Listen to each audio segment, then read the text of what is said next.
हर हर महादेव। नमस्कार। मेरे YouTube channel श्रद्धा में आप सभी लोगों का हार्दिक स्वागत है। उम्मीद करती हूँ कि आप सभी सुखी और स्वस्थ होंगे, भगवान की भक्ति में व्यस्त होंगे। आइए जानते हैं आज इस वीडियो के माध्यम से बहुत ही महत्वपूर्ण बातें जो कि भगवान पशुपतिनाथ की शिवलिंग से जुड़ी हुई है। जी हाँ, आज हम जानते हैं आज इस वीडियो के माध्यम से शिव महापुराण संहिता 3 के 11वें और 12वें अध्याय के बारे में, जिसमें पशुपतिनाथ शिवलिंग के महात्म्य और लिंग रूप के कारण के बारे में बताया गया है। सूत जी कहते हैं, हे ऋषियों, देवादिदेव कल्याणकारी भगवान शिव का गोकर्ण नामक एक और तीर्थ है जो कि उत्तर दिशा में स्थित है। यह महान ज्योतिर्लिंग संपूर्ण पाप का नाश करने वाला है। यह गोकर्ण क्षेत्र महापवित्र है। इसी के पास एक सुंदर रमणीय महावन भी स्थित है। उसी महावन में चंद्रमैली भगवान शिव वैद्यनाथ के रूप में स्थित है, जो कि संसार के समस्त चराचर जीवों को सुख देने वाले, उनका कल्याण करने वाले तथा उनकी कामनाओं को पूरा करने वाले हैं। उनकी महिमा अद्भुत और अद्वितीय है। यहीं पर महर्षि नामक एक सुंदर मनोरम तीर्थ स्थल है। इस स्थान पर महर्षि दधीचि द्वारा स्थापित दधीचेश्वर नामक ज्योतिर्लिंग भी है।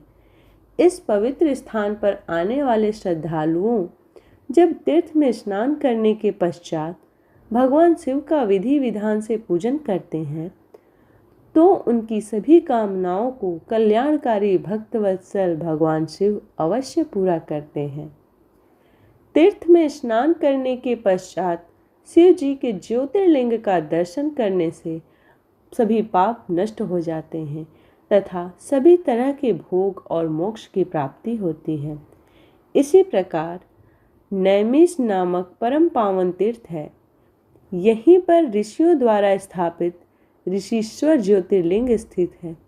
इस पवित्र लिंग का श्रद्धापूर्वक दर्शन करने से भक्तों के सभी दुखों और क्लेशों का नाश हो जाता है। अंत समय आने पर वे सभी सुखों को भोग कर स्वर्ग को जाते हैं। हरण नामक क्षेत्र में अद्यापह नामक शिवलिंग है। इसके दर्शनों से करोड़ों हत्याओं के पाप से भी मुक्ति मिल जाती है। देवप्रयाग में ललितेश्वर नामक ज्योतिर्लिंग स्थित है, जो कि अपने भक्तों की मनोकामना को पूर्ण करने वाला है। नेपाल में पशुपति नामक ज्योतिर्लिंग स्थित है, जो कि अभिष्ट फल देने वाला है।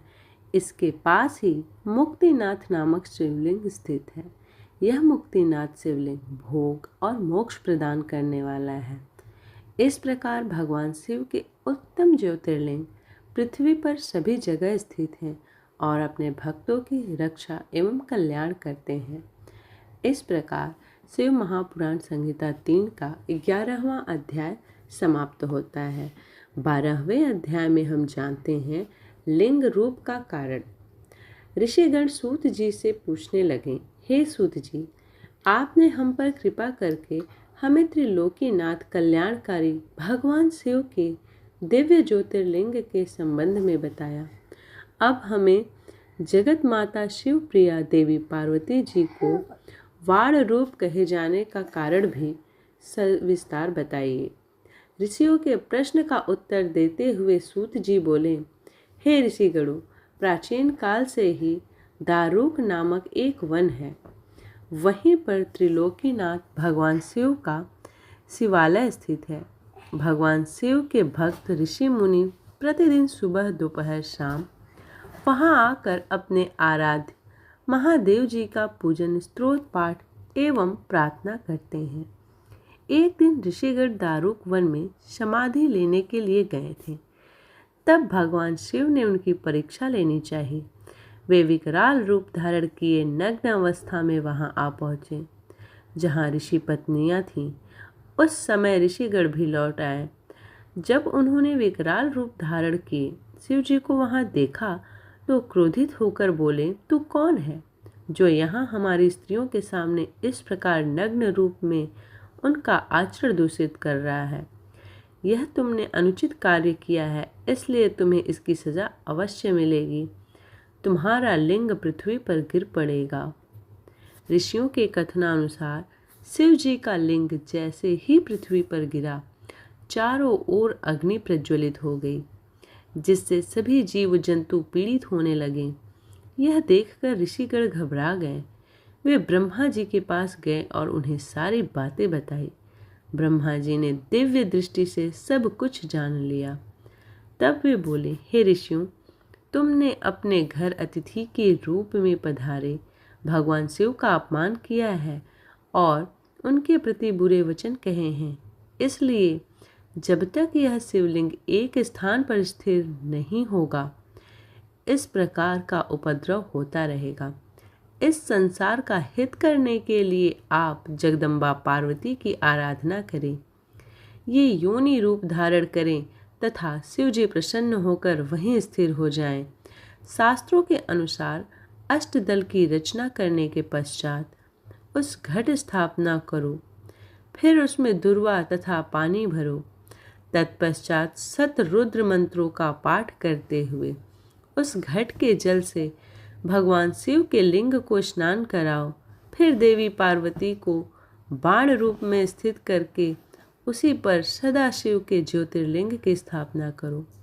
शिवलिंग की स्थापना करने के पश्चात धूप, दीप, चंदन, पुष्प, नैवेद्य आदि से पूजन करो। फिर शिवलिंग को श्रद्धा भाव से प्रणाम कर उनके स्तोत्र का पाठ और स्तुति करें। ब्रह्मा जी के वचन सुनकर ऋषिगणों को सही मार्ग मिल गया। उन्होंने ब्रह्मा जी से आज्ञा ली और पुनः अपने स्थान पर वापस आकर बताई गई विधि से देवी पार्वती और भगवान शिव की आराधना की। पूजन से प्रसन्न होकर देवी पार्वती जी योनि रूप में स्थित हुई। तब ऋषियों ने वहां ज्योतिर्लिंग स्थापित किया। ज्योतिर्लिंग की स्थापना से सारे संसार में शांति हो गई। यह ज्योतिर्लिंग संसार में हाटकेश्वर नामक से प्रसिद्ध हुआ। इस ज्योतिर्लिंग की आराधना से लोक व परलोक में सभी सुखों की प्राप्ति होती है। इस प्रकार शिव महापुराण संहिता 3 का 12वां अध्याय भी समाप्त होता है। उम्मीद करती हूँ कि आज की ये वीडियो आप लोगों को पसंद आई हो। यदि पसंद आई हो तो वीडियो को लाइक करें, शेयर करें और चैनल को सब्सक्राइब करें। इसी प्रकार की भक्ति भाव और पूजा पाठ से जुड़ी हुई वीडियोस को प्राप्त करने के लिए चैनल को सब्सक्राइब करना ना भूलें।